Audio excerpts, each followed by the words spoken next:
All right, so here are my three bounce back NBA players of the 2018-2019 season. These are just predictions of players who I think are going to come back from major injuries from last year. But, at number three, I originally had him at number two, but I'm going to say number three. I got Mike Conley Jr., excuse me, as a point guard, who was never really made the All-Star team, All-Star game, or, he's never led the league in assists or steals. Mike Conley, he's carved out a name for himself in the league. You know what I'm saying? He's a big time player, definitely. When the right lights are on, the bright lights are on. Excuse me, the bright lights are on. Throughout his career, he's had pretty good success. He's had mad success. I'll say that. He helped the Grizzlies make the playoffs for the first time in 5 years back in 2011. They beat the number one seed Spurs in 6 games as an 8th seed, and I think this is like only the second time this has ever been done in a 7-game series. Besides the We Believe Warriors. They lost to OKC that year in the second round, at 7. Then, he led the Grizzlies to the playoffs about 6 more times after that, including in 2012, 2013. That was when the boys went to the Western Conference Finals. I was watching that year. They went to the Western Conference Finals, and they lost to the Spurs in 4. So if they beat the Spurs, they go to the finals. They play the Heat. They probably lose to the Heat in 5. But yeah, this man, Mike Conley, he's had extensive career success leading his team to the playoffs and having pretty deep playoff runs every time, at least getting to the second round, the majority of them. I was going to say he injured his left Achilles, last season after playing like 12 games, I believe. It doesn't look good, but he was never known for being a flashy point guard who does too much. And, he may make a comeback, and it'll help Memphis out of this little playoff drought, a 1-year playoff drought. But, we'll see from Mike Conley Jr. I tell you what, every time I'm running a 2K team and I have to trade for a good point guard, he's always the first one I go for. Dude reminds me a lot of Chauncey Billups. Just in terms of, defensive point guard, has the ability to take over games, big shot maker too. I like Mike Conley Jr. But he's probably gonna have a good bounce back season next season. We'll move on to the next guy. All right, so big boy Boogie Cousins. He's gonna surprise a lot of people with his play because recently had an Achilles rupture.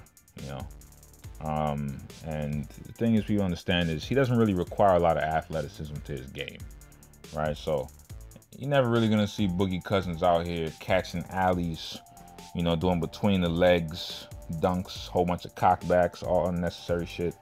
He doesn't really rely, a lot on athleticism, to be effective. His game is based mostly around skill set, not his balance or speed. So he might actually possibly just, be able to make an impact immediately on the Golden State Warriors team that, quite frankly, does not need his ass. All right.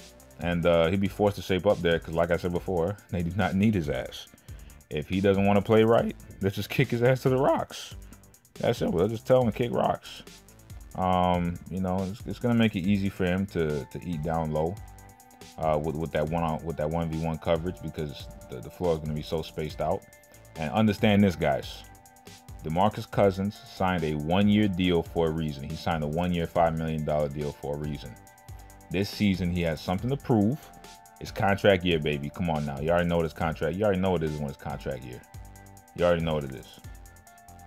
All right, so next we're going to be talking about, last but not least, Kawhi Leonard.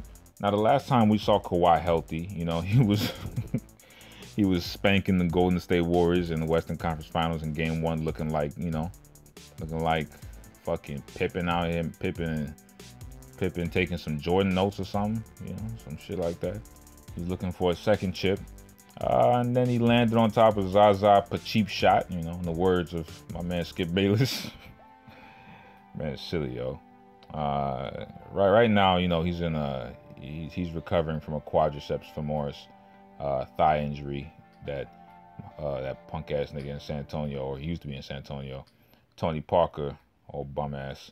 My man said it was 1,000 times less painful than Kawhi's than Tony Parker's injury. He said Kawhi's injury was 1,000 times less painful. Now, it's pretty bold for you to say something like that about another man's injury, but hey, that's just me. That's some real punk stuff. You might actually get fought about that, man. You just be careful.